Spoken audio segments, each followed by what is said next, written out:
अस्सलाम वालेकुम नाज़रीन, मैं हूं सैयद मुबश्शिरुल्लाह हुसैनी। मुंसिफ न्यूज़ 24/7 में आपका इस्तकबाल है। तेलंगाना की सियासत में एक बड़ी पेशरफ सामने आई है। कलवा कुंतला कविता ने एक नए सियासी सफर का आगाज करते हुए तेलंगाना राष्ट्र सेना TRS के क़याम का ऐलान किया है, जो नाम के एतबार से साबिका भारत राष्ट्र समिति की पुरानी शिनाख्त से काफी मुशाबिहत रखता है। इस मौके पर कविता ने वाज़ेह किया कि उनका मकसद रियासत में एक नई इनकलाबी तब्दीली लाना है और उन्होंने चीफ मिनिस्टर बनने की अपनी ख्वाहिश का भी इजहार किया है। मुनीराबाद में मुनक़दा पार्टी के इफ्तिताही जलसे से खिताब करते हुए कविता ने खुद को एक हमदर्द और अवाम दोस्त रहनुमा के तौर पर पेश किया है। उन्होंने कहा कि वो तेलंगाना के अवाम के लिए मां का किरदार अदा करना चाहती हैं, जैसा कि तमिलनाडु की साबिक चीफ मिनिस्टर जयललिता की क़यादत में देखा गया था। अपनी तकरीर में कविता ने अपनी सियासी जिंदगी पर नजर डालते हुए भारत राष्ट्र समिति हुकूमत के बाज़ इक़दाम पर शर्मिंदगी का इजहार किया। उन्होंने कहा कि वो खुद हुक्मरान खानदान का हिस्सा रह चुकी हैं, इसलिए उन पर जिम्मेदारी भी आयद होती है। ताहम उन्होंने तेलंगाना रियासत के क़याम की तहरीक में अपने किरदार और कामयाबी पर फख्र भी जाहिर किया। कविता ने कहा कि रियासत के क़याम के बाद अवाम की तवक्कुआत पूरी नहीं हो सकी। उनके मुताबिक किसान आज भी मसाइल का शिकार हैं और रियासत में तरक्की की रफ्तार तवक्कुआत के मुताबिक नहीं रही। उन्होंने ये भी इल्जाम लगाया कि रियासत में निगरानी का माहौल पैदा हो गया था,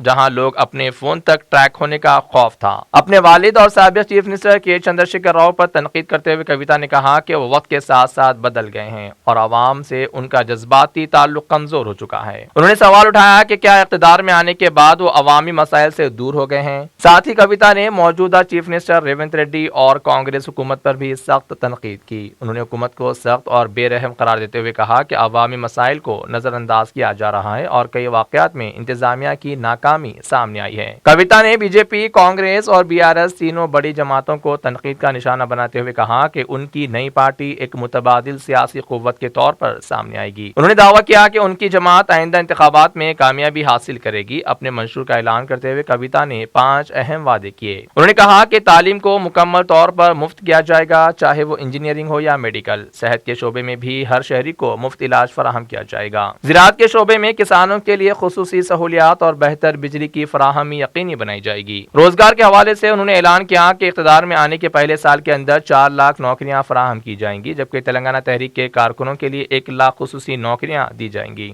समाजी इंसाफ के तहत उन्होंने SC, ST, अक़लियतों और ख़वातीन के लिए खुसूसी स्कीमों का वादा भी किया है। जलसे के दौरान हामियों की बड़ी तादाद ने CM के नारे लगाए, जिससे कविता की बढ़ती हुई सियासी ताकत का अंदाजा लगाया जा रहा है। मन पार्टी पेरू चेप्पाला रेडिया TRS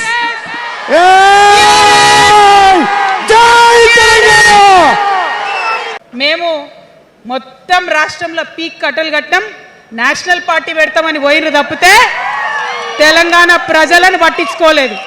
పట్టించుకుని ఉంటే కేంద్రంతో గొడవ పెట్టుకోకుండా ఉంటే ఇవాళ పాలమూరు రంగారెడ్డి పారకపోతుండేనా? నేను అడుగుతా ఉన్నా స్ట్రేట్గా. ఇన్ని రోజులు నేను ఎన్ని మాటలు మాట్లాడినా BRS పార్టీ నాయకులు ఒక్కరు కూడా బయటకు వస్తలేరు, సమాధానం చెప్తలేరు. దీనికి మీరు సమాధానం చెప్పకపోతే ప్రజలే మిమ్మల్ని బయటకు లాగి సమాధానం చెప్పేటట్టు చేస్తారని కూడా ఈ సందర్భంగా నేను తెలియజేస్తా ఉన్నా. ఒకటే మాట అడుగుతున్నా, మన కేసీఆర్ అయి ఉంటే ఆనాడు తెలంగాణ బిడ్డలు కష్టపడితే బయటకు వచ్చి నా బిడ్డలకు ఇబ్బంది అవుతుందని కొట్లాడిన వ్యక్తి, సింగరేణి గనిలో ఒక కార్మికుడు చనిపోతే అక్కడి దాకా పోయి చూసి వచ్చినటువంటి వ్యక్తి, మరి తెలంగాణ వచ్చినాక ఏమైందా ప్రేమ? అధికారం ముందు మమకారం తగ్గిపోయిందా? ఏం జరిగిందని నేను అడుగుతా ఉన్నా. ఎందుకు ఈ మాట చెప్తా ఉన్నా అంటే ప్రేమ నాకు కూడా ఉంది. నాకు తండ్రి కావచ్చు, అది వేరే విషయం. కానీ ఒక రాజకీయ నాయకుడిగా వారు ఈ మధ్య రాజకీయ పరిణితి కోల్పోయి మాట్లాడుతూ ఉన్నారు.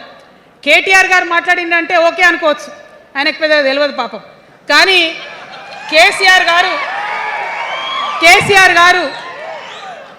గారు అనే మాట ఏంటంటే ప్రజలు తప్పు చేసిండ్రు.